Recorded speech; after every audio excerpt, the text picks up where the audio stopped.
Long before selfies and front-facing cameras, the ancient Greeks and Romans told a myth about someone who became dangerously fascinated with his own reflection.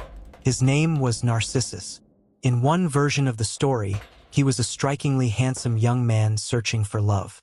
After rejecting the devotion of the nymph Echo, he came across his reflection in a pool of water. Entranced by his own image, he couldn't look away. In the end, he wasted away beside the water, and in his place grew a delicate flower, the Narcissus.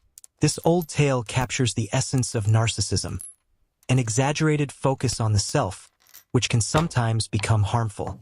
But narcissism is not just a metaphor or a theme in self-help columns.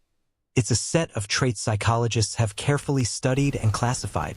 In psychology, narcissism is understood as an inflated and often grandiose sense of self-importance.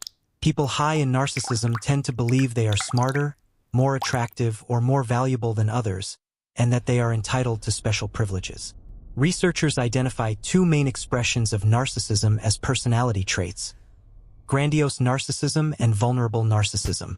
Beyond these, there is also narcissistic personality disorder, NPD, a more extreme and clinically significant form.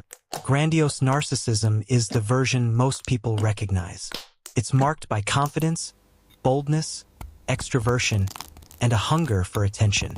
Individuals high in grandiose narcissism often seek visibility and influence, sometimes through roles in politics, entertainment, or cultural leadership. Of course, not every politician or celebrity is narcissistic. Many pursue leadership out of a desire to help others or realize their full potential. But when narcissism drives ambition, the motivation often comes from craving status and admiration. Vulnerable narcissism, on the other hand, is less flashy. People with this form may appear shy, quiet, or even insecure. They also feel entitled, but are more easily wounded or offended when they don't receive the recognition they believe they deserve. Regardless of the form, the darker side of narcissism usually becomes clear over time. Narcissistic individuals often act in self-serving ways. Leaders with strong narcissistic traits may make reckless or unethical choices. In relationships, narcissistic partners may cheat, manipulate, or lie. And when their inflated self-image is challenged, they may respond with anger, resentment, or even aggression.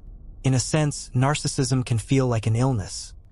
The person displaying it may feel fine, but those around them are the ones who suffer. When these traits reach an extreme, they fall under the diagnosis of narcissistic personality disorder, NPD. About 1 to 2% of the population meet the criteria, and men are more frequently diagnosed. Importantly, this label is reserved for adults, since children and teenagers can appear self-absorbed as a natural stage of development, not necessarily as a disorder. According to the Diagnostic and Statistical Manual of Mental Disorders, DSM-5, traits of NPD include an inflated sense of self, lack of empathy, entitlement, and a persistent need for admiration or attention. What distinguishes the disorder from mere personality quirks is the extent to which these traits dominate someone's life and damage their ability to function. Imagine using your spouse or children solely as a source of admiration instead of caring for them, or dismissing every piece of constructive feedback with hostility rather than learning from it. That's when narcissism moves from being a personality trait to a personality disorder. So what causes narcissism? Research suggests a strong genetic component, though the specific genes are still unknown. But environment plays a major role as well. Children raised by parents who place them on a pedestal may develop grandiose narcissism, while those raised by cold or controlling parents may lean toward vulnerable narcissism. Cultural influences also matter. Societies that emphasize individuality, competition, and self-promotion tend to show higher levels of narcissism. In the US, for example, narcissism as a personality trait has been on the rise since the 1970s, an era when the communal values of the 1960s gave way to the self-esteem movement and growing materialism.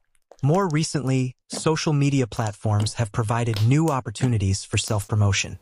Still, there isn't solid evidence that social media creates narcissism. Instead, it gives people with narcissistic traits an easy stage to seek validation and status. Can narcissists change for the better?